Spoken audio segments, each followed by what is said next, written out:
नमस्कार दोस्तों, हमारे चैनल पांडे सनातनी में आपका एक बार फिर से स्वागत है। जय श्री कृष्णा, राधे राधे, हर हर महादेव।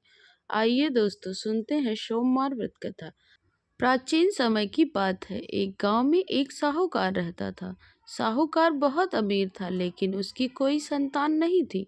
साहूकार अपने वंश को लेकर हमेशा चिंतित रहता था। साहूकार भगवान शिव को प्रसन्न करने के लिए सोमवार का व्रत रखता था और व्रत के दौरान भगवान शिव और पार्वती की पूजा करता था और शाम को शिवलिंग पर दीपक जलाता था।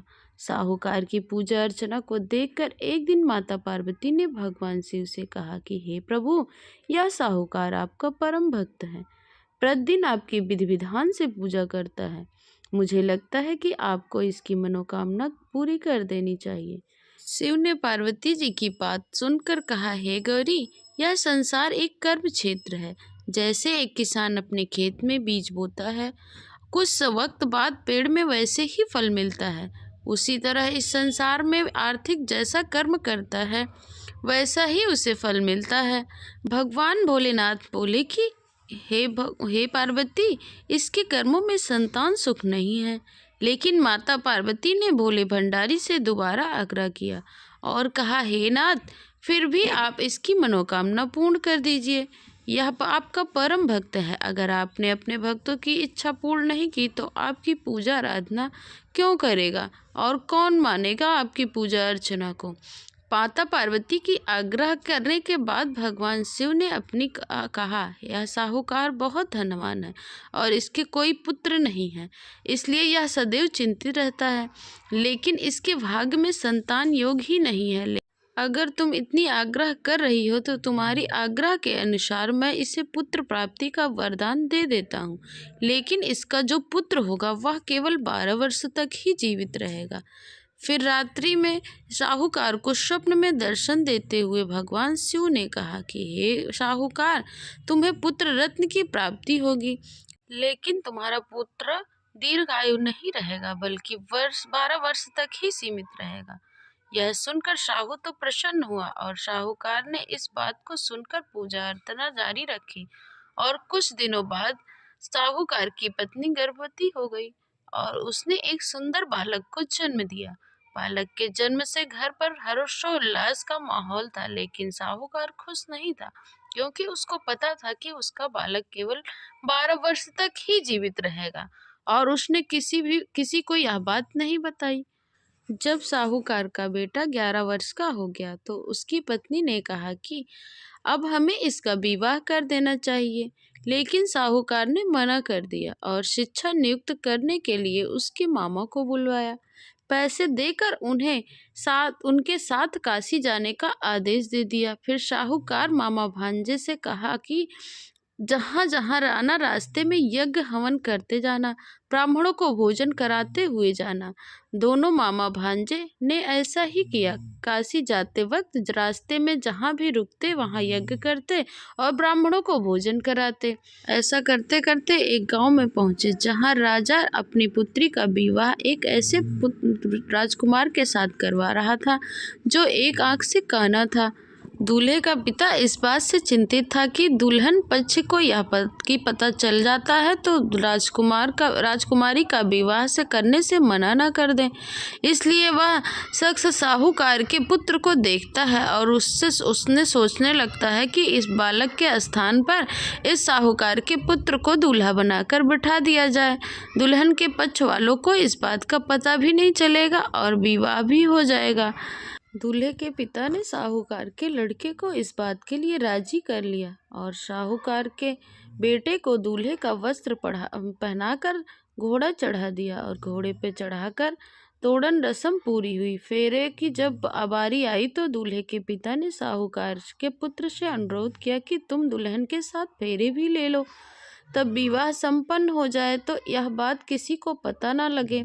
इस तरह साहूकार के बेटे का विवाह उस राजकुमारी के साथ हो गया और विवाह संपन्न होने के बाद मामा भांजे काशी की ओर प्रस्थान कर गए। परंतु साहूकार के पुत्र ने दुल्हन के चुनरी में लिख दिया था कि तुम्हारी शादी मुझसे हुई है, लेकिन जिसके साथ तुम्हारा विवाह होने को आया था वह आदमी एक आंख से काना था। मैं शिक्षा ग्रहण करने काशी जा रहा हूँ। तब राजकुमारी को यह बात पता चली तो राजकुमार के साथ जाने से इनकार कर दिया। अपने पिता से सब बात बता दी। मेरा पति यह नहीं है, मेरा पति तो शिक्षा ग्रहण करने के लिए काशी गया है। तब यह बात पूरे नगर में फैल गई।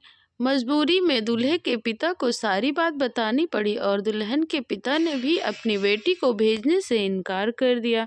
इधर मामा भांजे दोनों काशी पहुंच गए थे और बालक शिक्षा ग्रहण करने लगा था। मामा ने यज्ञ करवाना शुरू कर दिया। साहूकार का बेटा जब 12 वर्ष का हो गया था तो एक दिन अपने मामा से बोला कि उसकी तबीयत ठीक नहीं है, वह सोने के लिए अंदर जा रहा है। साहूकार का पुत्र अंदर सोने के लिए चला गया। उसी समय उसकी मृत्यु हो गई। कुछ देर बाद जब मामा अंदर पहुंचा तो उन्होंने देखा कि अपने भांजे को मरे हुए देखा और वह बहुत दुखी हुआ, परंतु वह रोया भी नहीं क्योंकि उसने यज्ञ अधूरा नहीं छोड़ना था। इसलिए मामा वापस जाकर यज्ञ को पूरा किया और ब्राह्मण को भोजन कराने के बाद अपने मृत भांजे को देखकर रोने लगा। उसी वक्त उसी मार्ग से पार्वती उतर रही थी। माता पार्वती ने किसी के रोने की आवाज़ सुनी तो उन्होंने शिव से कहा कि हे प्रभु, कोई मनुष्य रो रहा है, चलो उसके दुखों का निवारण कर देते हैं। पार्वती मामा के पास गईं और जब उन्होंने मृत बालक को देखा तो हैरान हो गई क्योंकि वह भगवान शिव के आशीर्वाद से साहूकार का पुत्र था। माता पार्वती ने कहा, यह तो साहूकार का पुत्र है। हे प्रभु, आपने जिसको 12 वर्ष तक ही जीवन दिया था। पार्वती जी ने मृत बालक को देखा और उन्हें दया आ गई और उन्होंने शिव जी से कहा, हे प्रभु, आप इस बालक को जीवन दान दे दें, वरना इसके माता पिता जीते जी मर जाएंगे। माता पार्वती के आग्रह करने पर शिव जी ने उनकी बात मान ली और उसे जीवन दान दे दिया। साहूकार का पुत्र जीवित हो गया और मामा भांजे अपने घर की ओर प्रस्थान के लिए चल दिए। रास्ते में साहूकार का पुत्र उद्देश्य उसी नगर में उतरा जहां उसका विवाह हुआ था। दुल्हन के पिता ने बालक को पहचान लिया और मामा भांजे को लेकर अपने महल आ गए और दुल्हन के पिता ने एक समारोह किया और अपनी पुत्री को साहूकार के साथ भेज दिया। जब साहूकार का बालक अपने घर पहुंचा तो उसके माता पिता छत पर बैठे हुए थे और सोच रहे थे कि अगर उसका पुत्र सही सलामत वापस नहीं आया तो वह भी अपनी इसी छत से कूदकर अपनी जान दे देंगे। उसी समय उसके मामा वहां आ गए और उन्होंने बताया कि उनका पुत्र जीवित है और विवाह करके वापस लौटा है। साहूकार ने अपने बालक को जीवित देखा तो खुशी से उसका स्वागत किया और साहूकार का पूरा परिवार खुशी खुशी अपना जीवन बिताने लगा था। जैसे भोलेनाथ ने आपने साहूकार पर कृपा बरसाई, वैसे ही सभी पर कृपा बरसाएं। कथा को सुनने वाले और सुनाने वाले की हमेशा मनोकामना पूर्ण करें। बोलिए शिव पार्वती की जय। हर हर महादेव की जय।